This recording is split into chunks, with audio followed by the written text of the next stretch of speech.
tubuh kita itu, Bapak sekalian, eh, tadi ya, setiap organ itu seperti punya emosi sendiri gitu loh.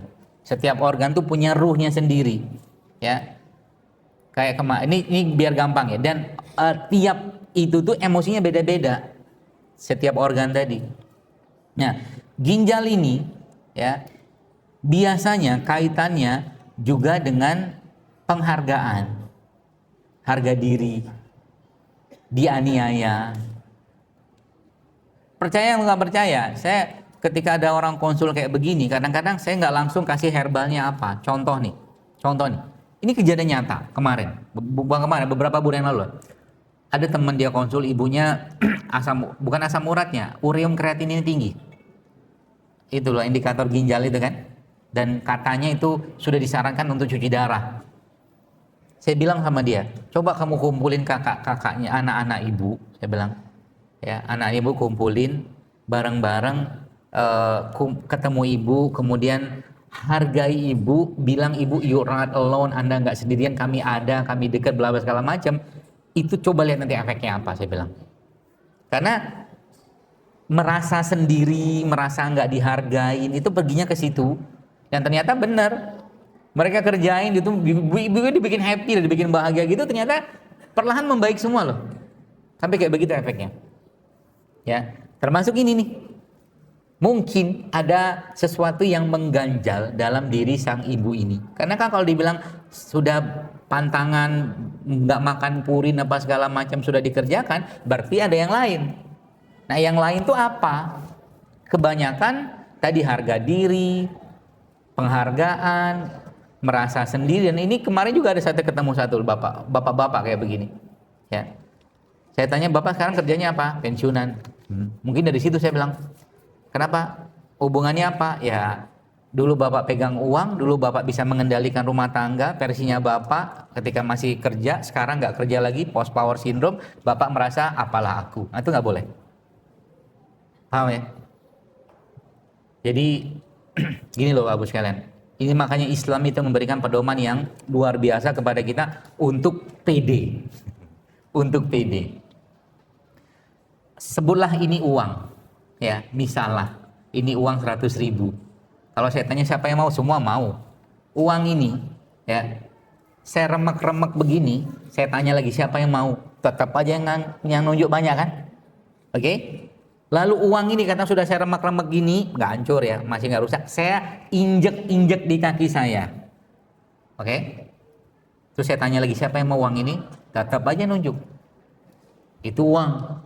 Seringnya kita nggak menghargai diri kita bahkan sebagai seorang muslim gara-gara hal sepele. Gitu loh. Uang aja bisa dihargai begitu rupa, sedangkan kita, kata Nabi SAW apa? Man syahida annahu la ilaha illallah Muhammad Rasulullah dakhalal jannah. Barang siapa yang bersyahadat.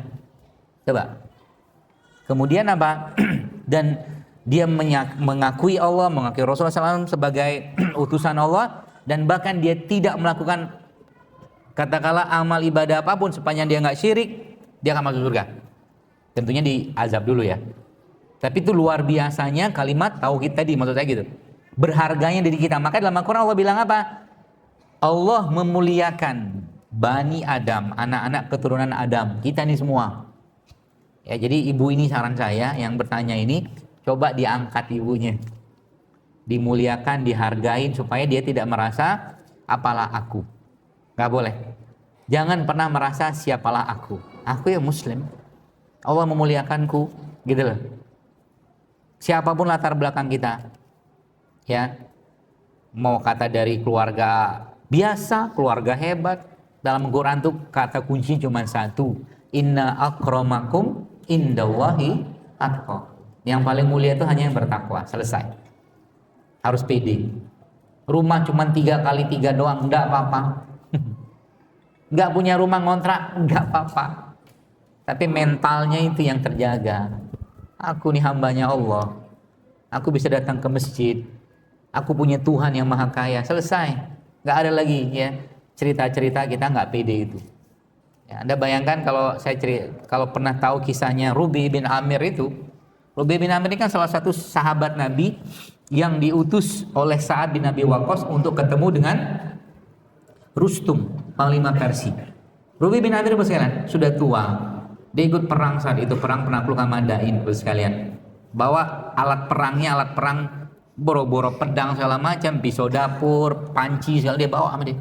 Tapi Sa'ad bin Abi Waqqas ya utus dia bertemu dengan Rustum. Di depan Rustum dia bilang apa? Dia bilang, kami datang ke sini untuk mengajak engkau menyembah Tuhan yang satu. Gitu. Keren kan? PD-nya luar biasa. Mereka dulu begitu dan harusnya kita juga bisa mencontoh. Jadi supaya nggak kena asam urat. Jadi asam urat ini penzoliman. Jadi kalau ada suami kena asam urat, kata guru saya, coba cek apa yang dilakukan istrinya. Bisa jadi penganiayaan. Penganiayaan itu bukan digebukin, bukan loh. Tapi suaminya nggak dihargai. Itu makanya dalam Islam kenapa kita dilarang untuk menikah dengan orang yang tidak selevel. Karena efeknya sampai ke penyakit nanti. Bahkan menikah tuh paling bagusnya gimana? Kalau saling cinta, itu paling bagus. Kalau dijodohin bagus nggak? Bagus aja, cuman ada potensi penyakit, ada. Ya, apalagi sama-sama penggemar tepung. Jadi nggak ada yang suami suka tepung, istri suka tepung. Dua-duanya penyakit diabetes nanti. Coba lihat ya. Biasanya begitu. Ya, maka harus ada jadi stopper, satunya stopper, atau loss. Ya. Gitulah.